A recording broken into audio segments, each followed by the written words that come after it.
Vamos continuar no nosso assunto de tipos e valores em JavaScript. Lembrando que JavaScript possui 4 tipos que são chamados tipos primitivos, que são os tipos mais básicos de uma linguagem. São tipos definidos na especificação.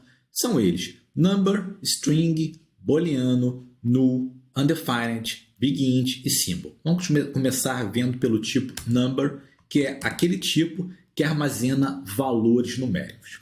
Algumas linguagens possuem mais de um tipo para armazenar valores numéricos. JavaScript não. JavaScript tem apenas um tipo number, e ele armazena qualquer tipo de valor numérico. Por exemplo, 32 menos 122, note que menos 122 é um número inteiro negativo, 1.89, um número fracionário, 3.58 é 7, estamos usando aqui notação científica, isso aqui é 3.58 vezes 10 elevado a 7, e não importa o número, pode ser 32 ou pode ser 3.58 é 7, esse número ocupa 64 bits ou 8 bytes. Ele é representado por 8 bytes e armazenado e transportado em 8 bytes. Vamos ver aqui um exemplo. Por exemplo, o número 3. Se queremos representar o número 3, uma alternativa, uma possibilidade, seria representar esse número em base 2, base binária, e aí, com apenas 2 bits, ou no caso, com apenas 1 byte, nós conseguiríamos armazenar o número 3. Seria 0000011. Porém, em JavaScript não é assim. O número 3 em JavaScript é armazenado como 01000, esse número aqui, que ocupa 8 bytes. Temos aqui 1, 2, 3, 4, 5, 6, 7, 8. Então, realmente, para armazenar um número tão pequeno quanto 3, gasta-se 8 bytes. Mas hoje em dia, como os computadores eles têm muita memória, muito armazenamento, não tem problema. Antigamente era mais crítica essa questão de quantos bytes a gente vai utilizar para armazenar o número. E ele é armazenado no padrão IEEE754, que é um padrão para ponto flutuante. Então, todo número em JavaScript está no padrão de ponto flutuante. Outro tipo em JavaScript é o tipo string. Tipo string, o que é? Uma string é um conjunto de caracteres em Unicode codificado em UTF-16. Eu vou explicar o que é Unicode, o que é esse UTF-16. Mas, primeiro, exemplos de literais do tipo string. Então, um valor do tipo string. Ele é um conjunto de caracteres entre aspas duplas, aspas simples ou o acento da crase. Temos aqui o acento da crase, ele não é aspas simples. Você escrever um literal, uma string, entre aspas duplas e entre aspas simples, é muito parecido.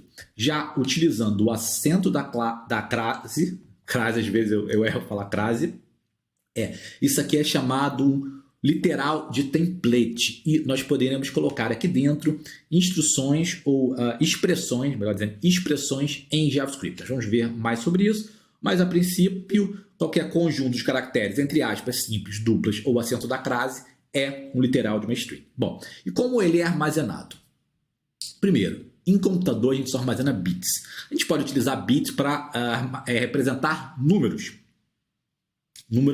inteiros. Vamos pensar, utilizar bits para expressar números inteiros em base 2. Então, quando a gente quer armazenar uma frase, por exemplo, uma palavra, olá mundo, o que a gente vai armazenar são números. Então, nós temos que ter uma forma de, para cada caractere, para cada símbolo, associar um número.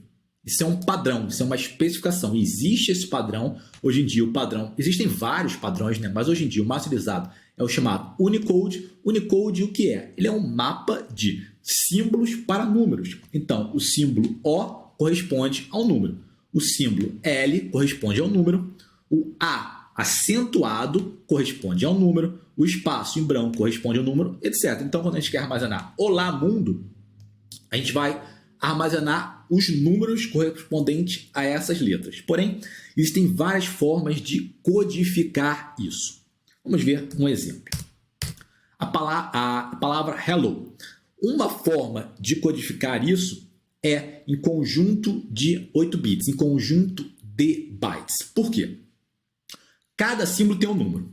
E cada número cabe em uma certa quantidade de bytes. Por exemplo, entre 0 e 255 cabe 1 byte. Porém, 3.000 não cabe 1 byte, mas cabe em 2 bytes. Porém, se for um número muito grande, talvez não caiba em 2 bytes. Então, como nós temos mais do que 255 símbolos, você pegar vários alfabetos, alfabeto chinês, alfabeto japonês, então nós precisamos de mais de 1 byte para representar letras ou símbolos. Então, uma forma de fazer isso alguns caracteres vão precisar de apenas 1 byte. Outros caracteres vão precisar de 2 bytes, outros caracteres de 4 bytes. Então, por exemplo, a palavra hello. Na codificação chamada UTF-8 e UTF-8 é um tipo de codificação do Unicode onde cada caractere tem 1, 2 ou 4 bytes. A palavra hello é armazenada nesses 5 bytes. Por quê?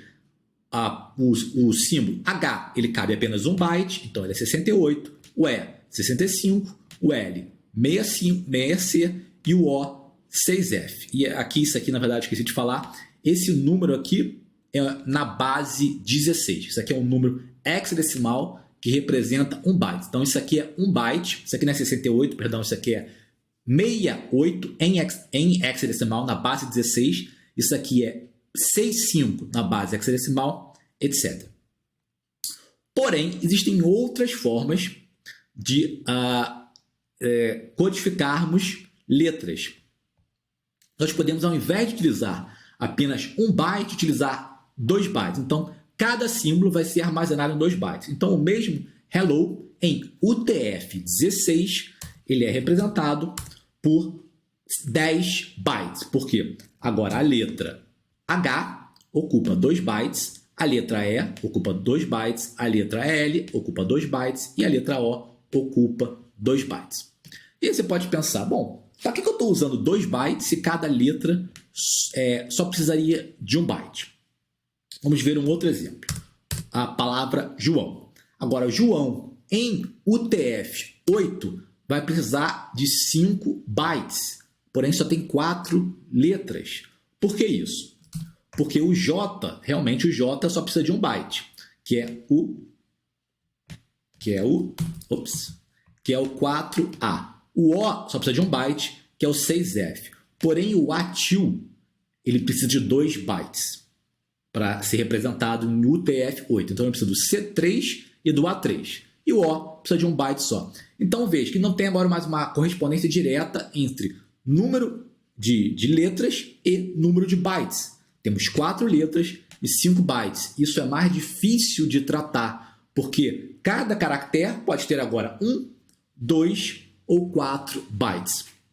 Em UTF-16, apesar de ocupar mais espaço, é mais fácil de tratar, porque agora cada letra tem 2 bytes. Então, J tem 2 bytes, O tem 2 bytes, ATIL tem 2 bytes, o O tem 2 bytes. Então, note que se a gente trabalhar com UTF-16, eu quero a 16ª letra. Eu já sei quantos bytes eu tenho que pular para encontrar. Eu não preciso varrer todas as letras, certo? Mas em UTF-8 não, porque eu não sei se cada letra vai ter 1 byte ou 2. Então, eu tenho que ir de uma em uma para saber quantos ela tem, para saber onde eu vou parar. Então, o UTF-8 é mais fácil, apesar de ocupar mais espaço, ele é mais fácil de procurar uma letra numa palavra. Porém, atualmente, o Unicode ele tem símbolos que podem ocupar até 4 bytes. Então, o UTF-16, que é como o JavaScript codifica as palavras, não é mais suficiente para representar todos os símbolos. Tem símbolos agora, como emojis, que ocupam 4 bytes. Então, para garantir que um caractere vai ter um número certo de bytes, teríamos que utilizar o UTF-32. JavaScript utiliza o UTF-16 porque naquela época 16 bits podia armazenar praticamente qualquer símbolo. Bom, outro tipo é o tipo booleano. Booleano é um tipo bem simples. Ele aceita só 2 valores, ele tem só 2 literais, true ou false. Nós temos também undefined e null. Ambos indicam ausência de valor, porém há uma diferença entre eles, porque undefined é utilizado pelo JavaScript.